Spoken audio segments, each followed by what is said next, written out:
It depends on your perspective. Yes, it really does, doesn't it? Yeah, Justin's not doing too well up there in Canada right now, but he was born rich and handsome, so I think he's probably going to be all right. He's got that going for him. I got that doggone camera screwed up over there. Yeah, turn it a little bit. About like that. Yeah, now there, a little bit more. I think we would have the full Austin going on there. Full frontal with Austin Hill. Is that good enough? Pastor Hill is the pastor. Senior pastor, as they say, at the First Presbyterian Church here in town. A great church, great bunch of people.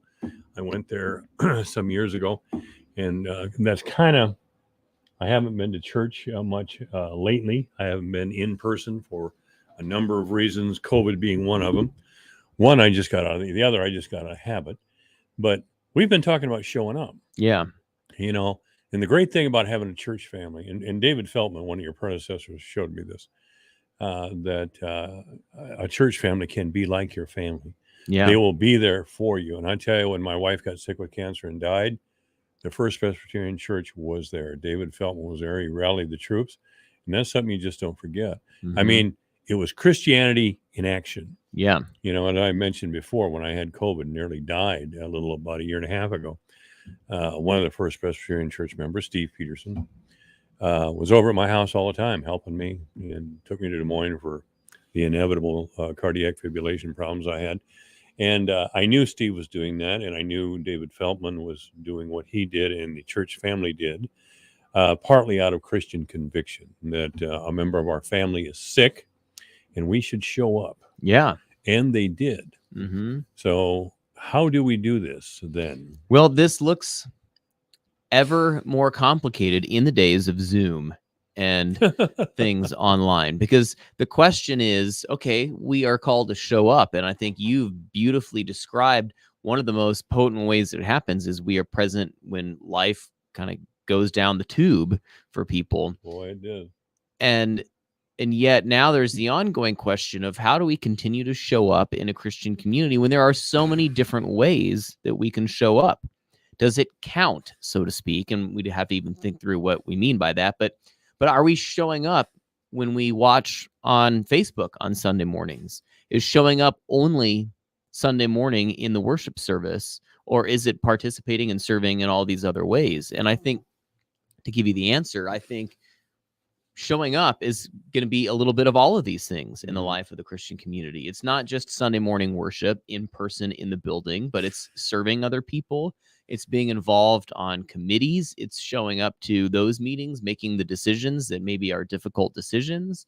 It's showing up for the young people to be a Sunday school teacher. It's showing up in worship services, whether that's in person or online. All of these are various ways that I think we need to show up to be a part of a church community. Yes, I think that's right. And the Presbyterian, I don't know, and I apologize not for coming to services more. But the Presbyterian Church really used to be involved in a lot of things. Do you still have the wheelchair ministry? Yeah. You still have? Yeah, Monday, Wednesday, Friday. And we've had some new people show up.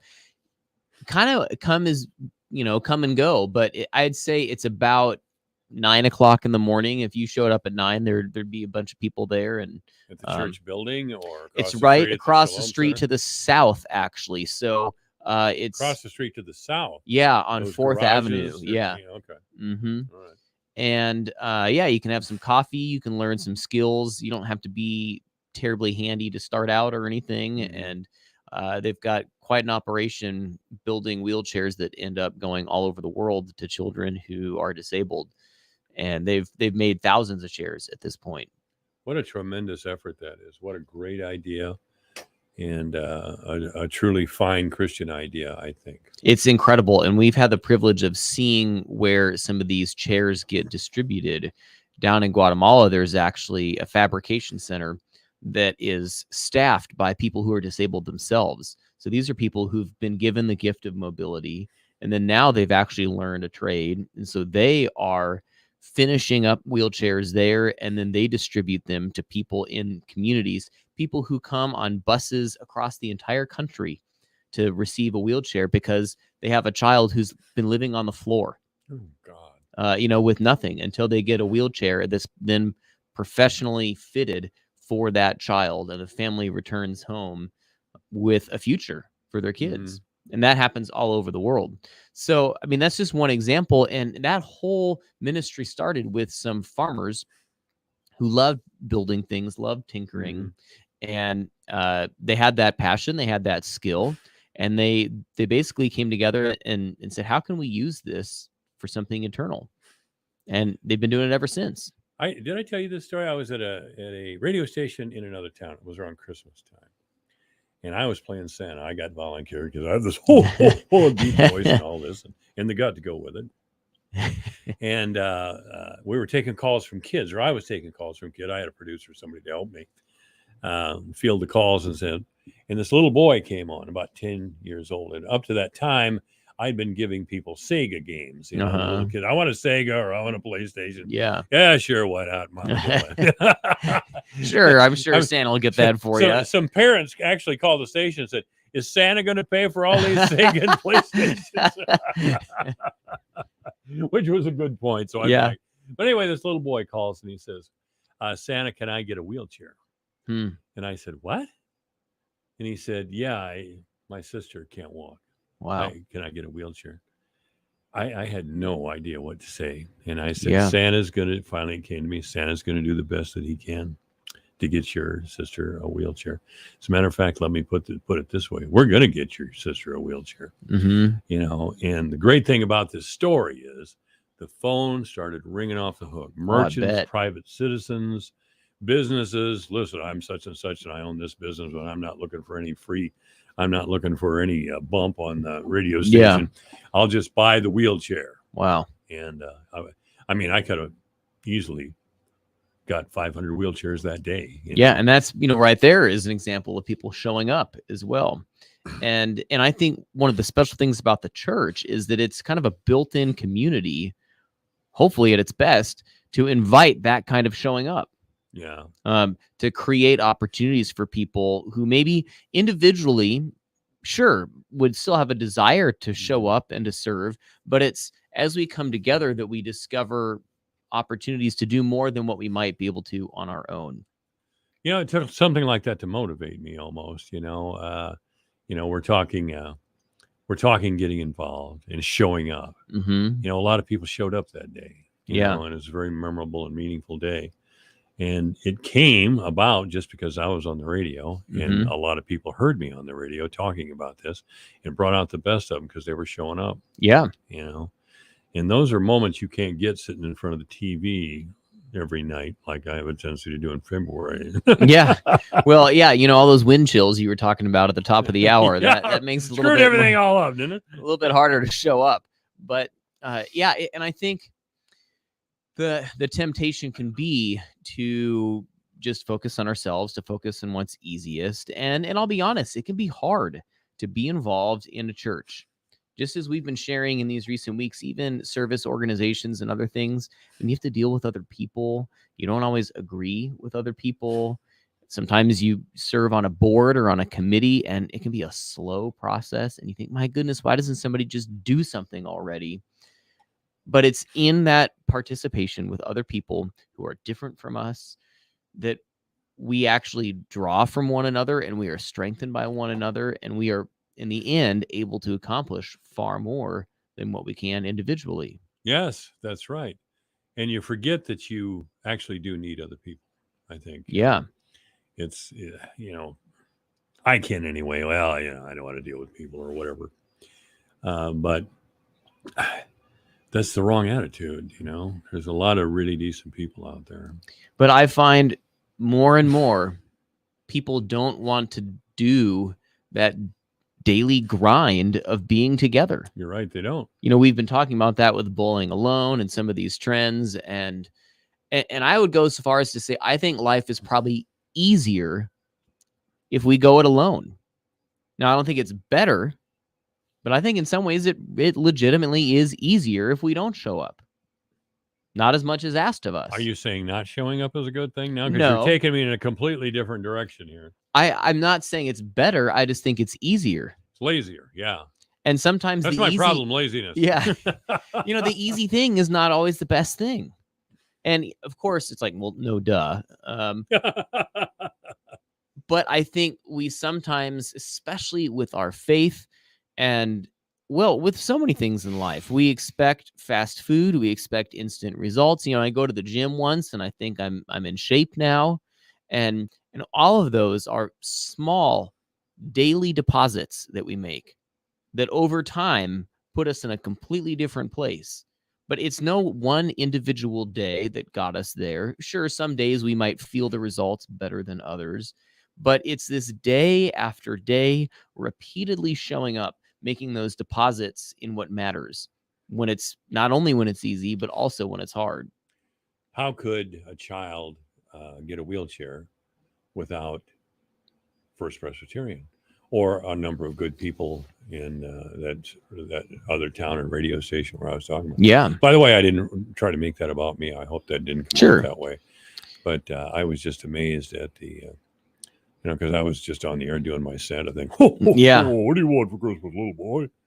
And out it came, Exactly. And when you get people together, especially young and old, rich and poor, different kinds of demographics, which I think the church also is pretty good at, getting people from different kinds of backgrounds together. I think there's something amazing that happens in those moments too. I was looking at pictures a week or two ago as I was preparing one of these sermons, and I was looking at pictures on our church's Facebook page, and one came back from this last December where we do something where our church, they go out to Friendship Haven each year, and it's called Cookies and Carols. And we, make a bunch of cookies and we sing Christmas carols out at the Celebration Center at Friendship Haven. And it's not just for our church, but it's often church members who live there who come. And I saw a picture there with my kids in the front row and with our exchange student there and with some church members. And I'm thinking, here's this church event that has someone from the Czech Republic, our exchange student, here meeting with people in Fort Dodge, Iowa. It has my kids who are in second and third grade. And then it has people who are in their 80s and people kind of everywhere in between. And I just think, how often do we get this kind of variety of people together for anything? Yeah. Let alone together to actually encourage one another, to sing songs with each other, to eat snacks, and in the kind of positive impact that comes there. And again, it's not just from that one night. It's not like my kids came home with some spiritual experience after eating cookies at Friendship Haven, but it's over time, and they come to know those people, and they have relationships with people in a completely different generation than their own. And imagine the perspective they get from spending time with people in their 80s. And imagine the perspective the people in their 80s get spending time with elementary school students. Sure. And the church mobilizes all of that. Yes, they do. Yes, they do. The churches do a much better job, I think, than, with all due respect to the overwhelmed social service agencies who are doing their best with big hearts and working with the resources that they have. And not only do they handle people in deep poverty or neglect, but they have to deal with child abuse issues and all that sort of thing. So the churches, I think, are the places that need to, if they are indeed Christians. Yeah. Maybe these sorts of outreaches are something we could do. I remember years ago going caroling with the First Presbyterians. Yeah. In the first part of December, because the later part of December was too cold. Exactly. Does that still go on? Or? Well, mainly we just do this one at Friendship Haven. We haven't done any like neighborhood caroling. We used to jump in a van and go around to all our parishioners. Yeah. Which was a great idea. That sounds like a fun thing. We might have to do that again this next year. Mainly it was older people, and not all, but mainly, if you'd like a short caroling, some colors to show up your house, let somebody know. And I think that'd be a lot of fun. In fact, Peterson was in charge of that too. That guy's all over the place. I know he is. Yeah. Well, and I just, I think on that Sunday night when we had Cookies and Carols, it's usually like the second or third Sunday in December. So it's pretty close to Christmas already. Usually people are already feeling harried and busy, and they've had kids who've been in Christmas programs at school and dance and recitals, all those things. All of that. And it is starting to get cool. And so here it is, a Sunday evening at 6:00. And I totally understand the thought of, wow, it's already a Monday morning It's tomorrow. dark out. It's dark, there's school. Like, it's just easier to stay home. It is. But those are the kinds of things that over time will have those day-to-day deposits that put us in a completely different spot years from now. Yeah.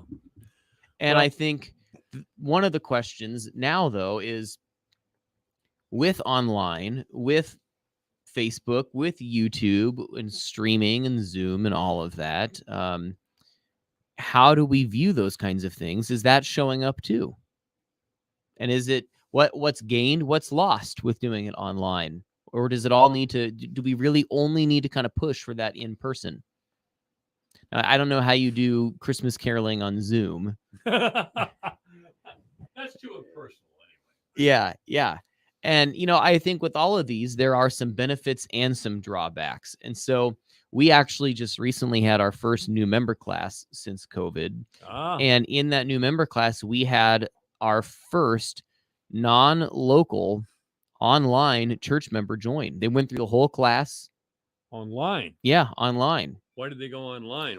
They don't live here. Oh. And they've been watching. So they have an adult son who participates in person and brings their mom on the phone into the church service and holds the phone the whole time.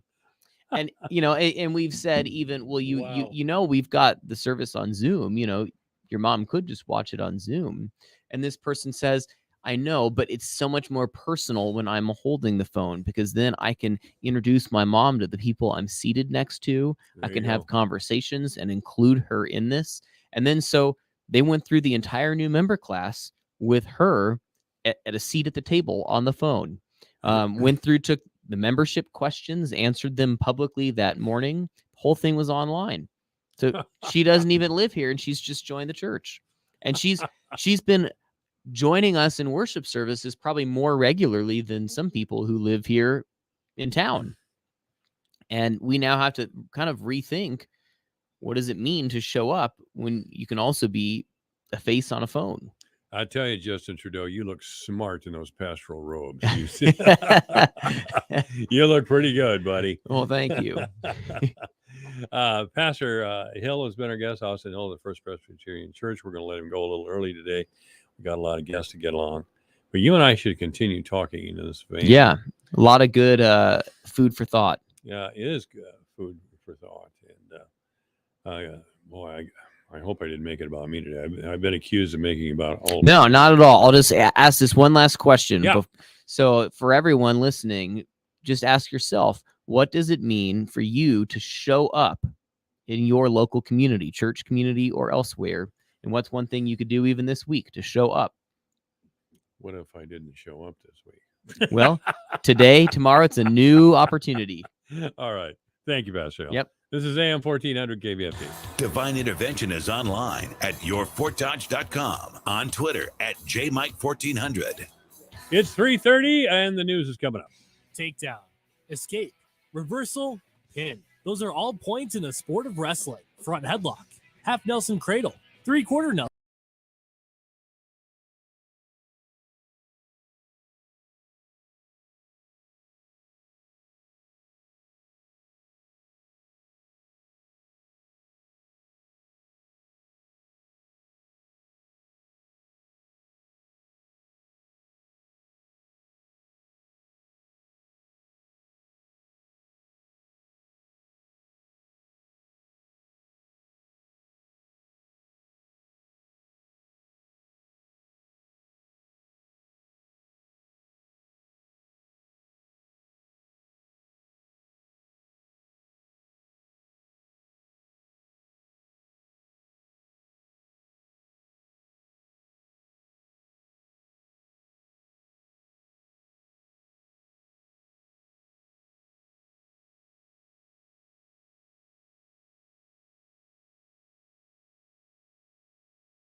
Quarter up 4 1/4, 6.45.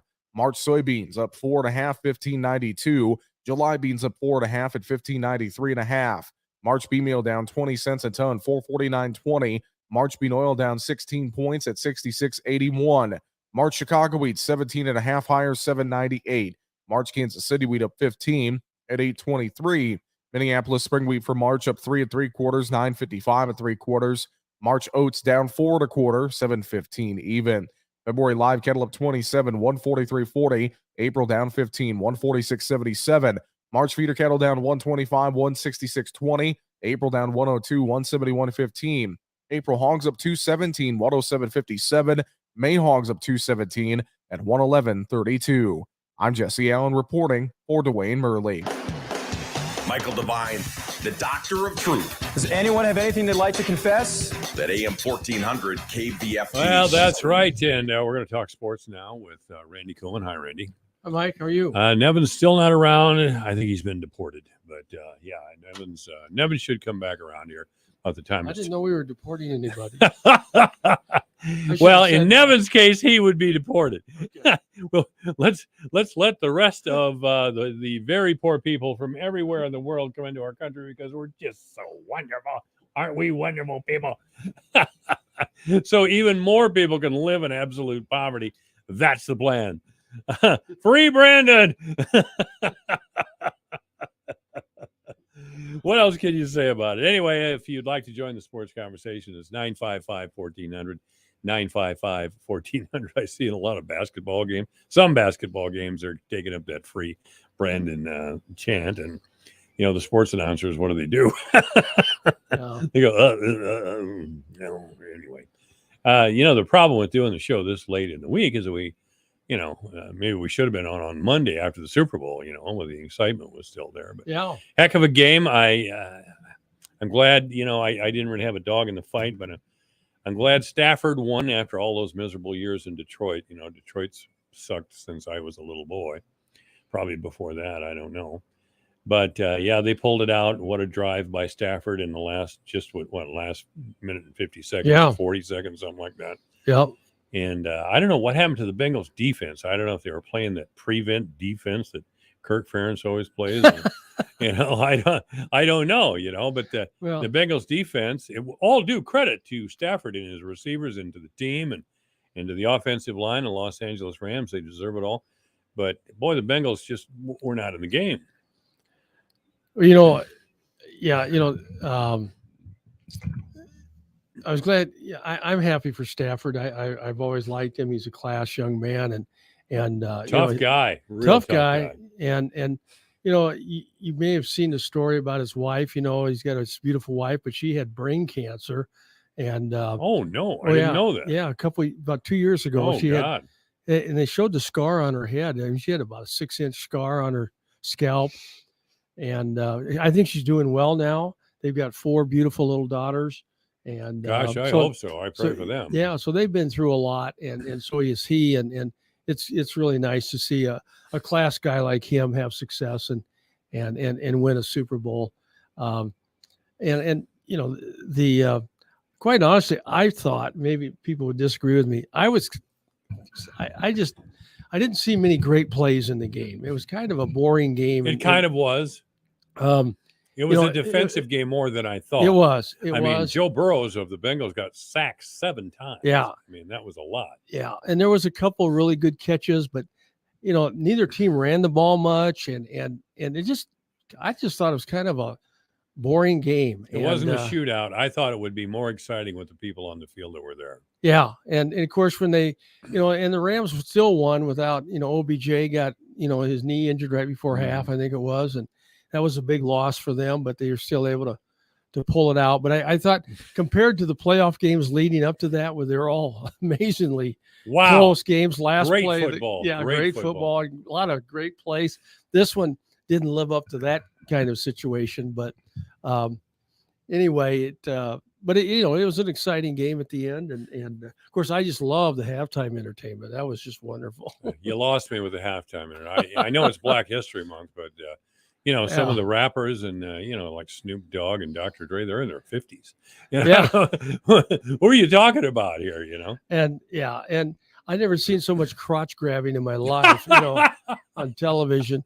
And if I had a teenage daughter that was, I'd have turned it off. But why the NFL goes in that direction is beyond me. But well, I believe the agreement was there would be no profanity and no crotch grabbing.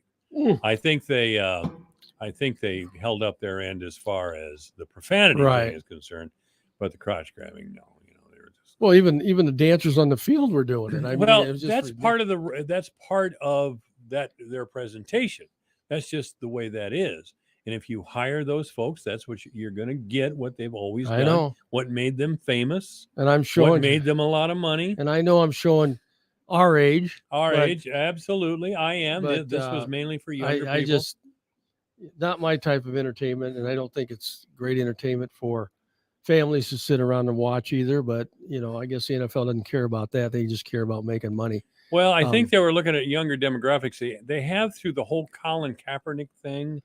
Kaepernick was 6 years ago, and they seem to be addressing younger people seem to be behind Kaepernick more than people our age. To me, as a veteran, I just believe, hey, you're a traitor to your country. If you don't like your country, get out. Go somewhere where it's better. And by the way, you'll never find a country that's treated Kaepernick like this one. No kidding, guy's a multimillionaire, multimillionaire, and a huge figure to many people. I mean, he's admired by a lot of people.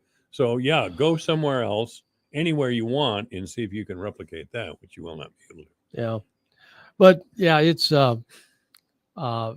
thought it was just kind of a ho-hum game, even though it had kind of an exciting ending, and I was happy for Stafford and Cooper Kupp, amazing wide receiver. Mm-hmm.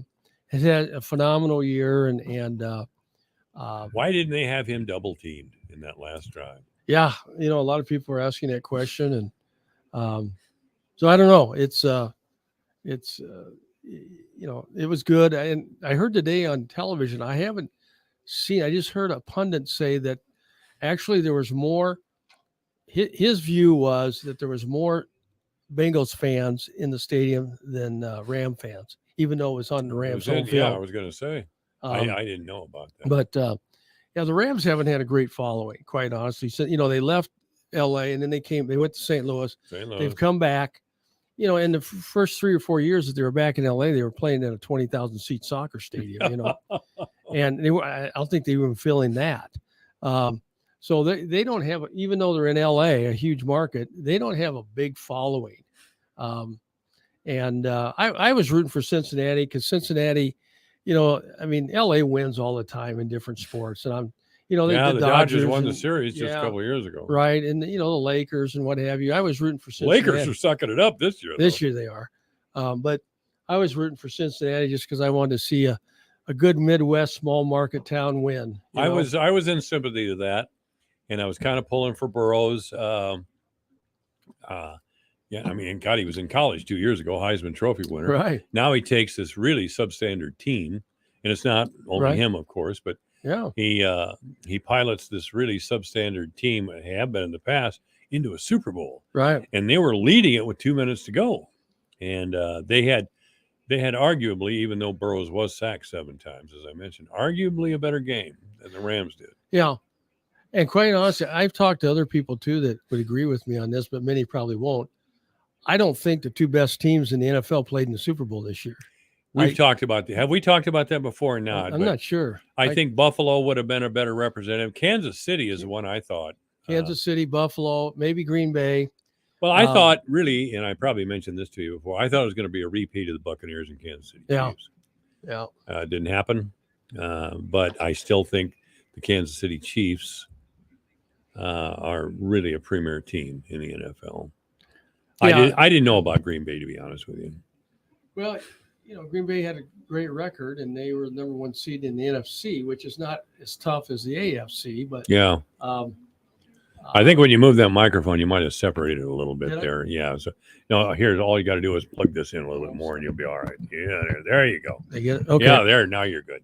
So, yeah. So anyway, it was. Yeah, I guess the ratings were pretty good. 112 million watched it, I guess. Which Oh, is it's a big really game. high. Yeah. Well, people are going to watch the Super Bowl. By the way, getting back to the halftime show, there was an online questionnaire. I was cruising around the net, and here's an online survey, and the question was, "What's the best halftime show that you ever remember?" Well, right away, I thought of Diana Ross. She had a great show a number of years ago. I mean, she flew off in a helicopter and the whole thing, and she sang a lot of the songs that I remembered. But that's definitely a generational divide there. Well, and I think of Michael Jackson. I thought his show was great. Michael Jackson was Paul terrific. McCartney, that was good. He was excellent. But I don't understand the rap stuff. I don't, so it's. They had a number of years ago, probably in the 90s, Travis Tritt, who was a great country singer at the time. And it was in Atlanta where he was from. He's from Georgia anyway. And I don't think Atlanta was in the Super Bowl that year. But he did a great job from the country music standpoint. He really did great.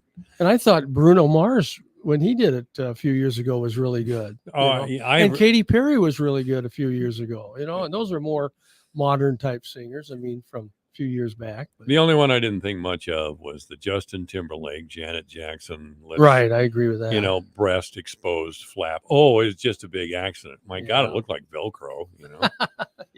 Yeah, right. An accident. Yeah. So, well, Mike, we've got some. Just to change subjects, we got coming down here. There's Iowa State, Iowa. They each have about 5 games left. Oh, now you lost it on your microphone again, there, buddy. How about that? Yeah, that's good. That's good. I won't touch it. But the Hawks play a big game tonight at home against Michigan, and every game now is big because both Iowa and Iowa State are kind of on the bubble. Yeah. And if they finish strong, they'll both be in. If they don't finish strong at all, they'll probably be out. And so it's one of those things that'll be interesting to watch. We're going to talk about this, but I got to mention, and I forgot to at the start of the show, that all 5 Fort Dodge wrestlers have advanced today in the state wrestling tournament, all 5.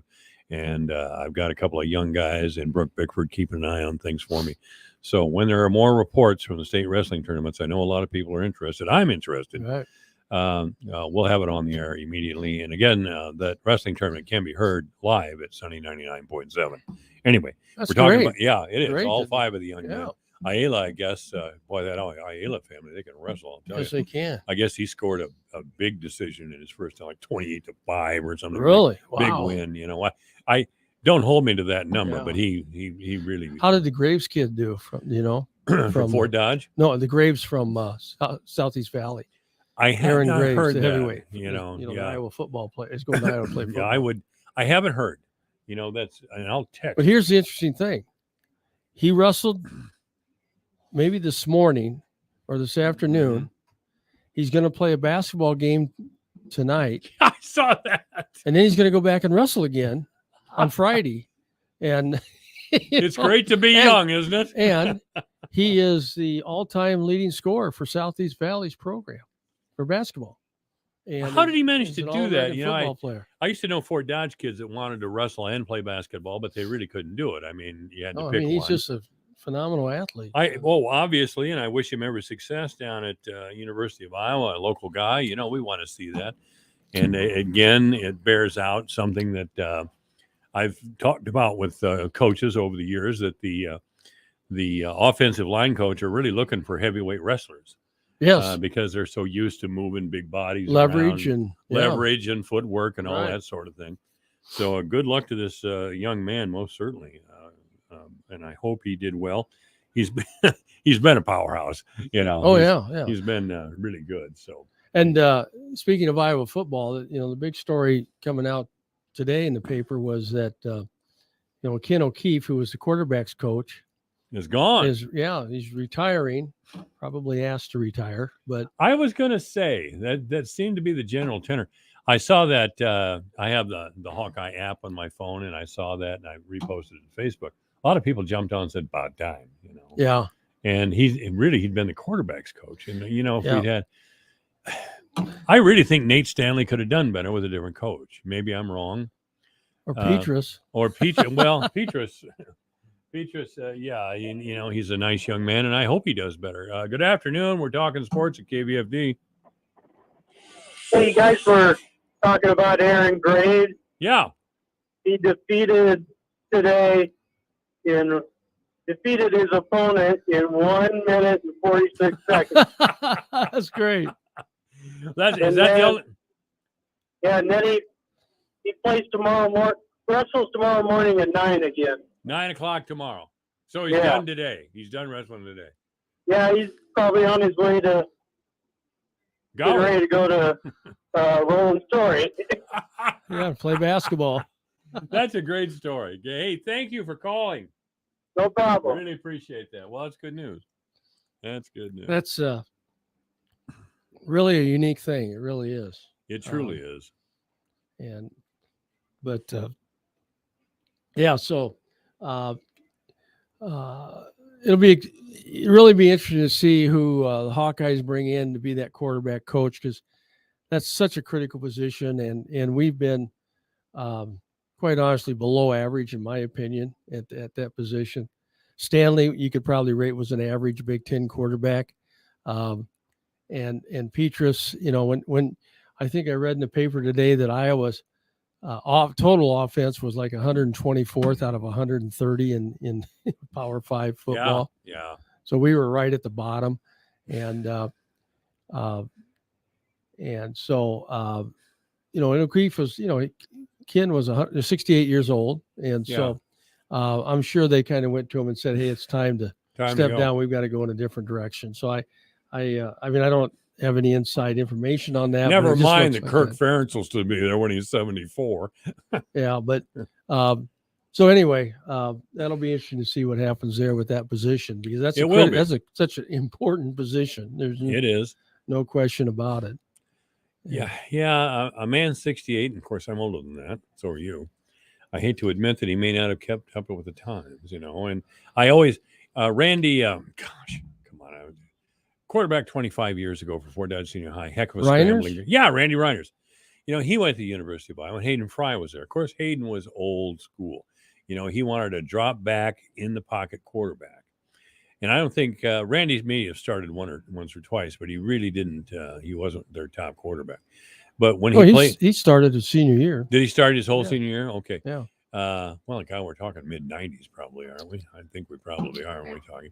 Anyway, my point is that when Randy was in high school, he was a scrambler. He could throw the ball on the run like nobody else. Yeah. And he could. I was down in Urbandale watching him play one time, and he ran to the. I was with the Fort Dodge people, the visiting people, of course, and he ran to the far side of the field and threw across the field to Conrad. It's Jeff's son, Jeff and Jill's son. It was incredible. I've never quite seen anything. I'd never seen an arm like that on the run from a high school kid, except from Randy Kuhlman when he was at Humboldt. No, not even close.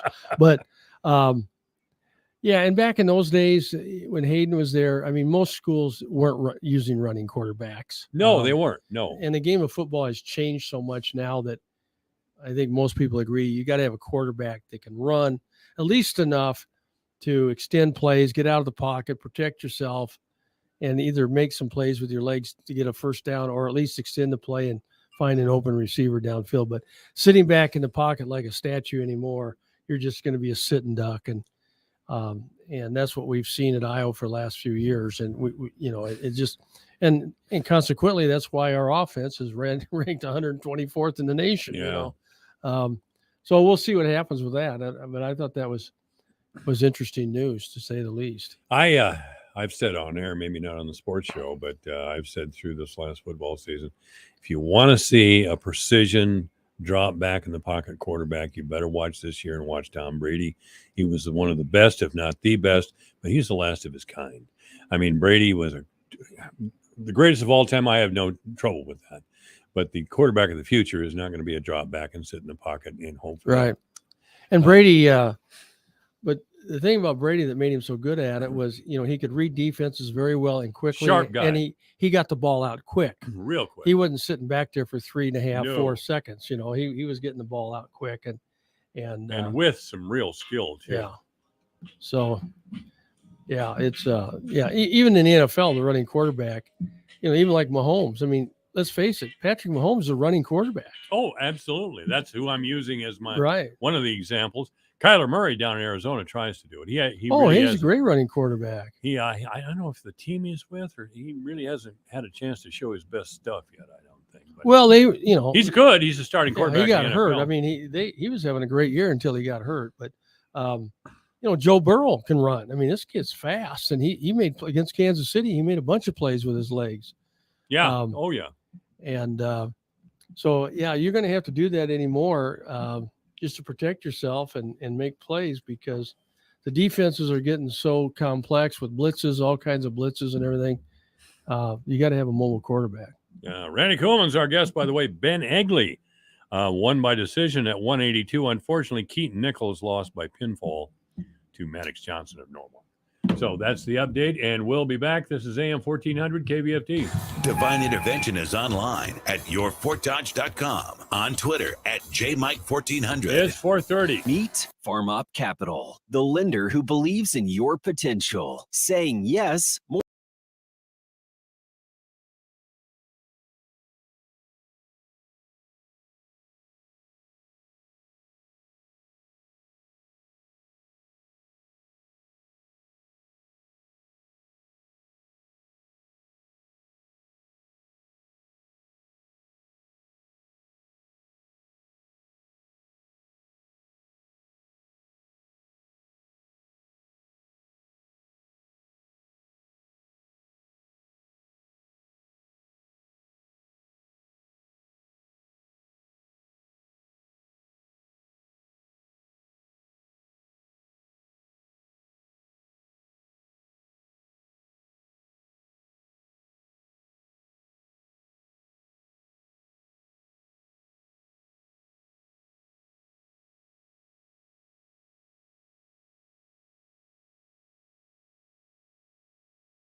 Anyone have anything they'd like to confess?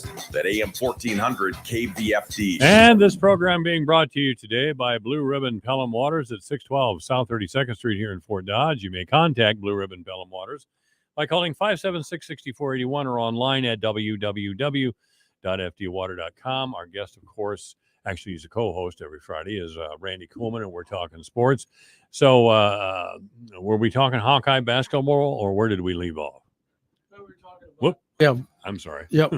We were talking Hawkeyes and Cyclones. Cyclones had a big victory last night or the night before. I can't remember now, over TCU. That was a huge win for the Clones, who needed a win.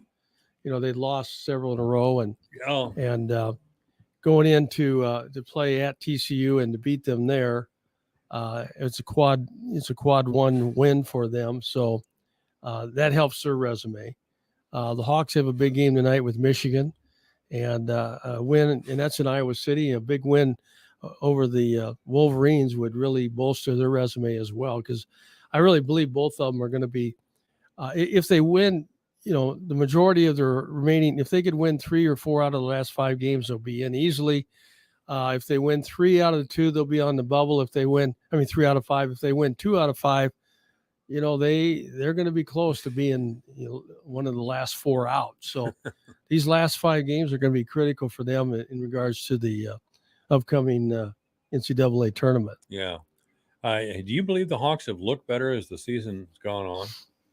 They've been pretty much. The other night they played Maryland, and that was the game where Bohannon hit 10 threes. That's right. And but the Hawks blew Maryland out. We were up 30 on Maryland and just absolutely embarrassed Maryland at Maryland. Yeah. And 3 nights later, Maryland goes to Purdue, who is one of the best teams in the country. Tough team, beat Iowa. And and almost beat Purdue. Got beat by 2 points at Purdue. So, it's kind of crazy how the game, teams are up and down. Everybody's been kind of up and down. If the Hawks are shooting the ball well, which they have been lately, then they're pretty good. If they are not hitting their shots, then they're pretty mediocre. And that you can say that about a lot of teams, Iowa State included. If they're knocking down threes, they're probably going to beat people. But if they're not hitting those threes, they're going to struggle. And they have been shooting poorly. Now they came back the other night against TCU, and they went 5 for 9 from the 3 in the second half, and ended up holding on to that victory and pulling out a big win on the road. So it really does come down, and that's true for all teams. The 3-point shot has become such a dominant factor in the game of basketball. Really has. And so that if you're shooting it well, chances are you're going to win, and if you're not, you're probably going to lose. And so that sounds really simplistic, but unless you've got a dominant inside game, which neither Iowa or Iowa State has, then you got to rely on that perimeter game. And if the perimeter game's cooking, you're in good shape. If it's not cooking very well, you're going to struggle. You even see some of the high school kids bombing them out every now and then. Yeah. Of course, here we are talking like a couple of old guys, at least I am. Back in my day, when I watched the basketball players practice, because I knew a couple of guys that didn't play basketball, but the coach would always be yelling at them and get into the basket, get in the paint, get into the basket, get it out of the peach basket. That's right. All those things. Who was your high school coach? High school coach was John Westfall. John Westfall. And he was a very successful coach for Humboldt for a number of years. Yeah. Okay. Good. And the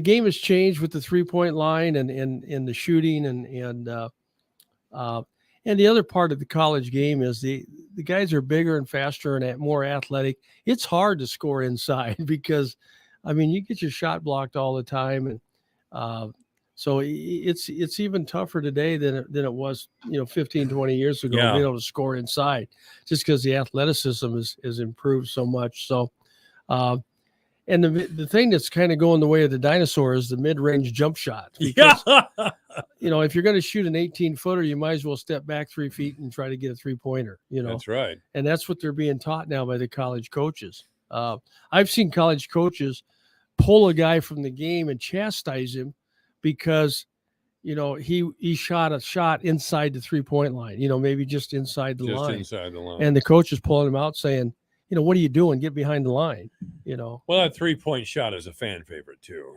Yeah. They love it. And I mean, because it's 3 points versus 2. Yeah.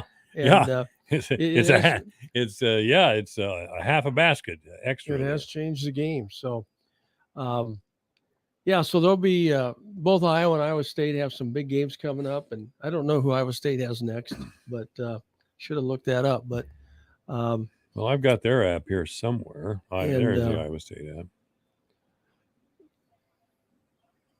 Slow in this building. There's too many computers in this building. Oh, okay. And I haven't got the greatest phone in the world. I just, my son told me a number of years ago, I was looking at $1,000 phones, and he looked at me and said, "What are you buying one of those big phones for? The only thing you want to do is get phone calls, make phone calls, and text." He said, "You're not going to watch movies. You're not going to play games. You're not going to do any of those things." He was right. Yeah. So I got a lot cheaper phone. I don't think he does those things. A lot of younger people do. They got their phones going all the time. This gets to be an exciting time for college basketball coming down the pipeline, because so many teams are making that final stretch to position themselves, get in the tournament, or position themselves for a higher seed. And then you're shortly after your regular season's over, you go into your conference tournaments, and you want to do well there, and then get yourself in the tournament. So, here it is. Coming up Saturday, it's Iowa State versus Oklahoma. Yeah, and see, that's a game. That'll be a great game. That'll be in Ames. Yeah, and that'll be a good game. Oklahoma's a good ball club, and Oklahoma beat Iowa State at Oklahoma. But that's a winnable game for the Cyclones too. So, and then the Clones turn around on Wednesday and play West Virginia. God, the pressure the college has put on these very young people. Oh yeah, they don't have much time to rest, and they're supposed to be academically eligible somehow. Yeah, we've got away from the classes like Ronnie Harmon used to take with billiards and bowling and all that sort of thing. So, yeah, that's quite the thing. But Iowa State beat TCU. They got beat by Kansas State. I thought they were going to beat Kansas State. I really did. Well, yeah, that was one that they let get away. And again, it was a game of two stories. Iowa State played really well in the first half, shot the ball well. Kansas State didn't. And then the reverse happened to them in the second half, and Kansas State made a big comeback. And I think they beat them in overtime, didn't they, if I remember right? Yeah, I think so. I saw the Texas-Iowa State game a couple of weeks ago. Iowa State just didn't show up at that game. It was one of their really down games. Yeah. Texas stomped them. I mean, it was 63-41. Yeah, that was not a good game for the Clones. No, it really wasn't. I mean, the Cyclones, they just had a bad game. They really did. But they beat TCU. What the heck? Yeah, so they'll be but beating TCU at TCU is a confidence builder for them, and hopefully that'll get things rolling for them in the right direction and in the right mental attitude and confidence builder, that sort of thing. And then the Hawks tonight, that'll be an interesting game. Michigan's a good ball club, but Michigan's been up and down as well. I mean, they've had some really bad games. Oh, you're messing with your microphone over there again, buddy. You got to fix your microphone. Just push it in. Touchy microphone. That is a touchy. So, well, these things are kind of old. I'm kind of old. So anyway, yeah. So the Wolverines tonight, look out. Yeah, and ESPN was predicting Iowa had a 77% chance of winning that game. I thought that was kind of a high percentage, but because when I've watched Michigan play lately, they've been awful good. They got a big physical center named Hunter inside. It's like 6'11", about 280. And he's kind of a Luka Garza clone. Oh, really? He's a big kid, big physical kid. I used to like to watch Garza, boy. Yeah, but what team did he get drafted to? Where's he playing? He's with Detroit Denver? Pistons. Oh, Detroit. Yeah. Okay. Yeah. Boy, here's another killer schedule. The Wolverines tonight, Ohio State tomorrow. And then tomorrow? Saturday, the 19th. I beg your pardon. So they play Indiana the Ohio State on Saturday? Saturday. Okay. And then Michigan State on Tuesday. And Michigan State on Tuesday. Yeah, that's That's 3 tough games. 3 tough games in a short period of time. I keep forgetting today's not Friday. Yeah. But, yeah, and those are 3 really good teams. All of them are potential tournament teams. And whether you're in the Big 10 or Big 12, every night is a dogfight. It really is. And there's a lot of pressure on you. And so it'll be interesting. If the Hawks can get 2 out of those 3, they'll be in good shape for the tournament. Mm-hmm. Yeah. Because those are resume builder type wins that the committee will look at. Ohio State's got a tough team. They're very good. And who was the third one? Michigan State. Oh yeah, Michigan State. Michigan State. Now, Michigan State has lost, I think, 2 games in a row now, so they're kind of on a downward trend. But 2 weeks ago they were in first place in the Big Ten, and now they've dropped a couple of 2. Matter of fact, they got beat at Penn State the other night, which was a real surprise. And, the other team that's really surprising people that's won 4 in a row against rated teams is Rutgers, and Rutgers beat, I think, who'd they beat? Purdue last night. So it seems to me I saw Rutgers play a little bit against Maryland. Didn't they beat Maryland? Oh, I'm sure they did. Rutgers they beat Iowa. They beat Purdue. I think they might have beat Ohio State. Wisconsin. I can't remember, but they've won 4 big games in a row, and they were kind of struggling there in the middle of the season, and they've really got it going now. So okay, yeah, it's and you want to be playing your best basketball, of course, at the end of the year. And right now, I think, Iowa's won 3 in a row, so they're playing good ball. And what they did at Maryland was amazing. They played outstanding basketball against Maryland. They shot the lights out. Yeah. Not just Bohannon, but everybody else. Keegan Murray, in the last 2 games, he scored 30 and 37 points. Yeah. So, yeah, he's playing with a lot of confidence. If he can stay out of foul trouble, that's big for the Hawks. And so it'll be a fun game to watch tonight, 6:00 on ESPN. ESPN, you bet. So, yep. And then, unfortunately, both the Gale boys and the Dodger boys have been knocked out of the. That happened pretty fast. Yeah. Didn't it? Yeah. And the Dodger girls, I think, are playing tonight. Actually, are they? They won their first game, and I think they play again tonight. Are they playing in town or? I'm not sure. I'd have to look in the paper. Somebody knows if the Dodger girls are playing in town tonight. 955-1400. I think it's. We got a helping hand a little while ago from that guy on wrestling, so maybe. Let's see. No, they're not playing tonight. It doesn't look like. Not playing tonight. No, according to the messenger. Here's a great sports quote from from a Chicago Bear, your team. Yeah. I never set out to hurt anybody. I never set out to hurt anybody unless it was an important game. That was Dick Butkus. Oh, yeah. I was going to say that sounds like Dick Butkus. And then I'm going to hurt you. Oh, yeah. God, if you look at some of the old films of him, gosh, he was a tough guy. I wondered how he'd play today or what he'd look like today, but I think he'd hold up right in there. And getting back to Super Bowl just a little bit, Aaron Donald, we never mentioned him on the defense, Rams defense. Tough as they come, man. Yeah, he had a great game, and they double teamed him most of the game. Mm-hmm. But every once in a while they wouldn't double team him, and then he was sacking the quarterback when they didn't. Oh, yeah.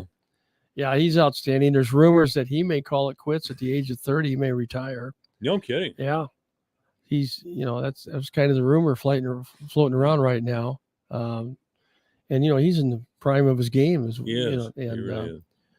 So it's tough to be down in the trenches all that time, man. Just slugging it out on the line of scrimmage. That's you can do that for a long time. I think the Rams had an offensive lineman, the oldest guy in the game, yeah. Jason. What was his name? Whitworth or something. Whitworth, like something like that. 40 years old. He looked 42. Yeah, he did. He was bald. His beard was all gray. Big guy, of course. But I think he's calling it quits after this. Yeah, I think he is. And they had a really cute picture on the internet of his family in the crowd while the game was going on. His younger daughter looked like she's 7 or 8 years old, reading a book while the Super Bowl was going on. Why did I have to come here, Mom? She's sitting in a $20,000 seat reading a book. Hey, we all have our preferences, and that's okay. Well, I say, hey, kudos for her. At least she's reading a book, and she's not She's not on doing her something. phone, She's not bugging her mother or whatever. She's paying attention, and that's a great thing. Yeah. Well, she probably grew up. It's just Dad's job, and what do I care? Yeah. To us, it's a big deal. Yeah. Right. Yeah.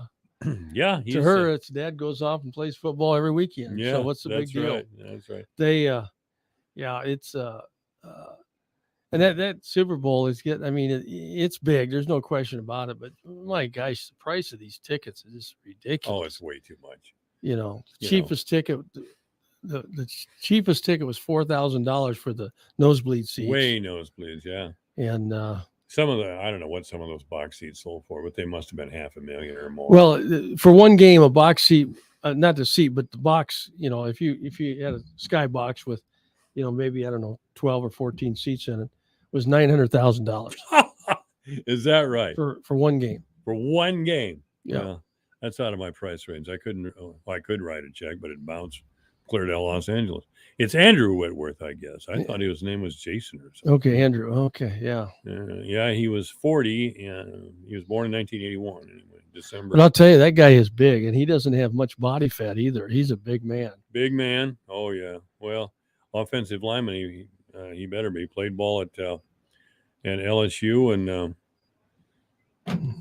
yeah, he retired. I didn't see that. That's 40 for an offensive lineman is really amazing. It really is because they're in the trenches all the time, and people are constantly rolling up on them, and your knees usually just don't last that long. And that's right. And to be 40 and still be playing as an offensive lineman is pretty amazing.